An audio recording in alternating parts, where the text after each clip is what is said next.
काय हो, ताज्या हिरव्या मटारची चटणी तुम्ही कधी खाल्ली आहे का? अहो, आपल्या मिरचीच्या ठेच्याला मागे सारेल ना, एवढी सुंदर बनते आणि चवीला तर अप्रतिम. इथं पॅनमध्ये थोडंसं तेल घातलं, त्याच्यावर मटार घातले, थोडंसं मीठ घातलं आणि छानपैकी मटार परतून घेतले. नंतर ते झाकून ठेवले. मटार थोडे सॉफ्ट झाले की मॅश करून घ्यायचे. सगळे मटार व्यवस्थित छान मॅश झाले की ते साईडला काढून घ्यायचे. इथं पॅनमध्ये तेल घातलं, त्याच्यावर इथं लसूण अद्रकची पेस्ट घालायची, थोडी परतून घ्यायची.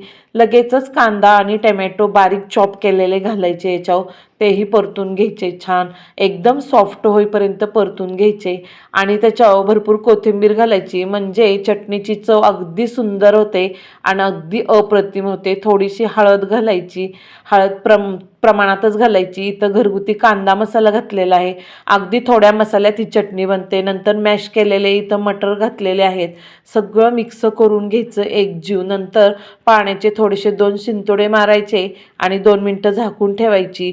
खूप सुंदर चटणी बनते, तुम्ही बनवा आणि खा.